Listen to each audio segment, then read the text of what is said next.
हाँ, हम देख रहे थे पाठ 7वां शिष्टाचार। भीष्म साहनी ने लिखा है। कल हमने इस पाठ का वाचन किया था, ठीक है। तो आज मैं आपको यह पाठ समझा कर देती हूँ, ठीक है। समझेंगे आपको, ध्यान देना अच्छे से और वीडियो 2-3 बार पढ़ लेना, ध्यान से सुनना। जब 3 दिन तक अनथक खोज के बाद बाबू राम गोपाल एक नौकर ढूंढकर लाए तो उनकी क्रुद्ध श्रीमती और भी बिगड़ गई।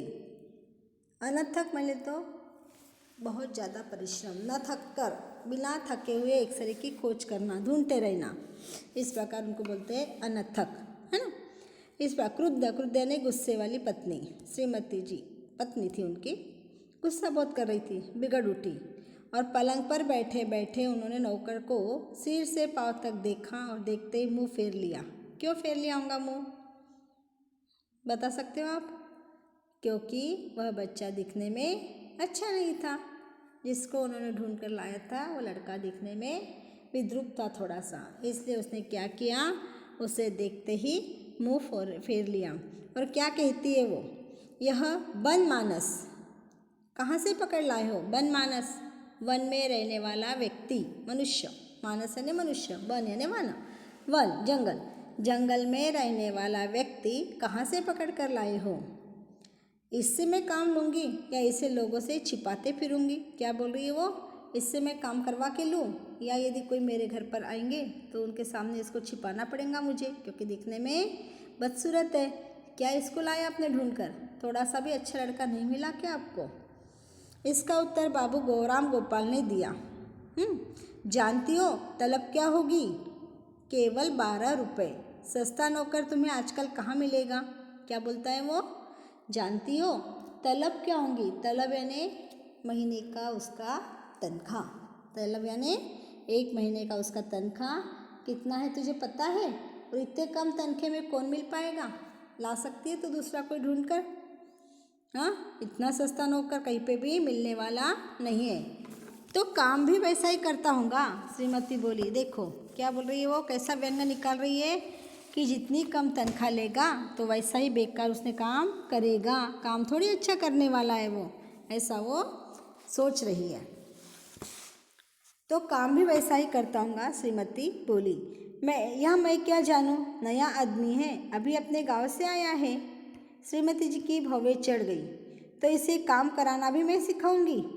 आप मुझ पर इतनी दया करो जो किसी दूसरे नौकर की खोज में रहो, जब मिल जाए तो मैं इसे निकाल दूंगी। क्या बोल रही है कि देखो इतना तो नकचड़ा आदमी तुमने लेकर आया, दिखने को भी ढंग से नहीं, कुछ नहीं, और ये गांव का व्यक्ति है तो इसको काम तो कुछ भी आता नहीं होगा।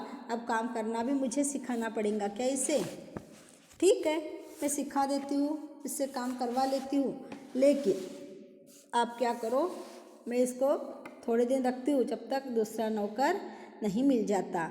आप एक काम करो, दूसरे नौकर की तुम ढूंढने की कोशिश जारी रखो, यह बंद मत करो। जब तक दूसरा नहीं मिलता तब तक से मैं इससे काम निकाल लूँगी, तब तक इसको मैं काम करवा लूँगी इससे, वो ऐसी बता रही है। समझ में आया यहाँ तक? अब आगे देखेंगे। बाबू राम गोपाल तो यह सुनकर अपने कमरे में चले गए और श्रीमती दहलीज पर खड़े नौकर को कुशल क्षेम पूछने लगी। कुशल क्षेम, कहाँ रहता, कैसा है, क्या है परिवार में, तबीयत अच्छी है कि नहीं, ये सारी बातें उससे पूछने लगी। नौकर का नाम पूछा उसने। नौकर का नाम हेतु था। क्या नाम था उसका? हेतु।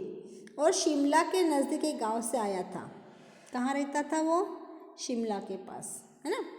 अब उसका जो शरीर की बनावट थी वो किस ढंग की थी, ध्यान दो।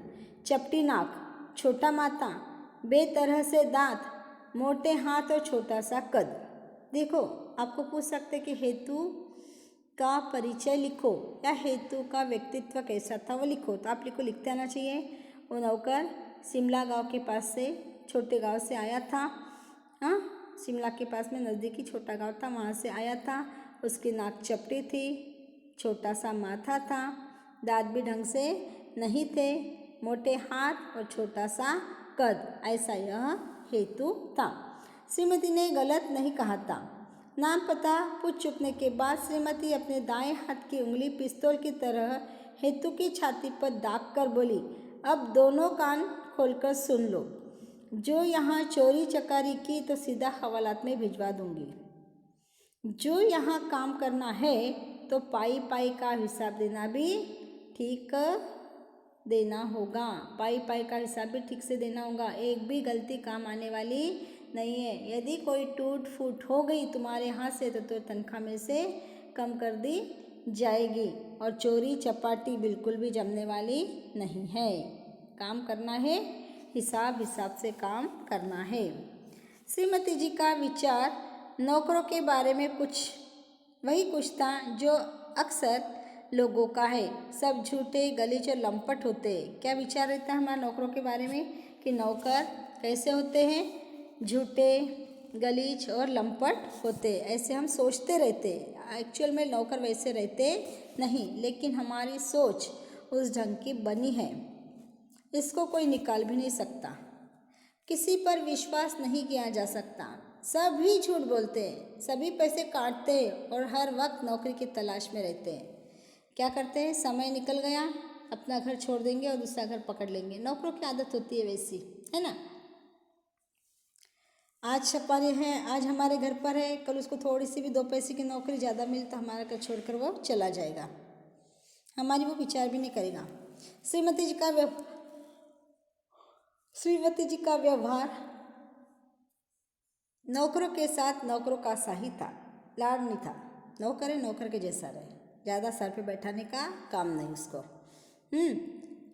श्रीमती जी का व्यवहार नौकरों के साथ नौकरों का सा ही था। यो भी घर में उनकी हुकूमत थी। किसकी हुकूमत थी?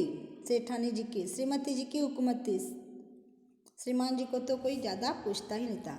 जब उन्हें पतिदेव पर गुस्सा आता तो अंग्रेजी में बात करती और जब नौकर पर गुस्सा आता तो गालियों में बात करती।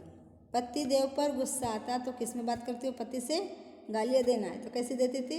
अंग्रेजी बोल देती थी फटाफट, यानी उसको समझो मत समझो, इस प्रकार से उससे बात करती थी। और जब नौकर पे गुस्सा आता तो क्या करती थी? उसको गालियाँ देने का, साला काम अच्छा नहीं करता, ऐसा नहीं वैसा नहीं, कुछ भी उसको बोल देना। ठीक है। दोनों की लगाम खींच कर रखती। लगाम खींच कर रखना यानी ज़्यादा सर पर नहीं चढ़ाना उसको, है कि नहीं। काम के समय पे काम करवा लेना। इस ढंग से उन दोनों की यानी एक तो पतिदेव की और एक नौकर की, दोनों की लगाम उसके हाथ में थी। जितना बोलो उतना कर बेटा, ज़्यादा करने की आवश्यकता नहीं है ना। पतिदेव को भी जितना मैंने बोला उतना ही करना, क्योंकि हुकूमत उसकी थी। पति का राज, पत्नी का राज चलता था। पति तो सिर्फ जो बोले वो करे, ऐसा था। इस प्रकार से उसका काम चलता था। दोनों की लगाम खींच कर रखती। उनकी तेज नज़र पलंग पर बैठे बैठे भी नौकर के हर काम की जानकारी रखती कि नौकर ने कितना घी इस्तेमाल किया, कितनी रोटियां निगल गया है, अपनी चाय में कितने चम्मच चीनी उड़ेली है। जासूसी नॉवेलों की शिक्षा के फलस्वरूप उन्हें नौकर की हर क्रिया में श्रद्धा नजर आता था। जासूसी नॉवेलों की शिक्षा के फलस्वरूप वो पढ़ते रहती थी तो उसके वजह से उसको ऐसा लगता था कि सारे ऐसे नॉवेल में ऐसा जो पढ़ती है वही इसको सोचते रहती कि सारे लोग ऐसे ही होते हैं। यहाँ से बैठे बैठे पलंग पर बैठे बैठे देखती थी इसने चाय में कितनी चीनी डाला, कितने चपाती को कितना घी लगाया, कितना घी वेस्ट किया। सारा ध्यान वहाँ पे बैठे बैठे रखती थी और हर क्रिया के ऊपर उसकी नज़र रहती थी। किसकी? श्रीमती जी की। किसके? नौकरों के, कि वो कैसा काम करता है, कैसा खाना खाता है, कैसी चाय बनाकर पीता है, कोरा दूध तो नहीं डाल रहा, कितनी शक्कर तो कितनी डाल रहा। ये सारी चीज़ों का ध्यान वो बैठे बैठे वहाँ से रखती थी। इस प्रकार से कार्य वो करती थी। ठीक है। आगे काम अगले पीरियड में और देखेंगे। ठीक है। आज इतना ही रखेंगे। आपका वर्क है कि पाठ को पढ़ना और जो कठिन शब्द आपको दिख रहे हैं उसको आपको शब्दार्थ लिखना है। ठीक है।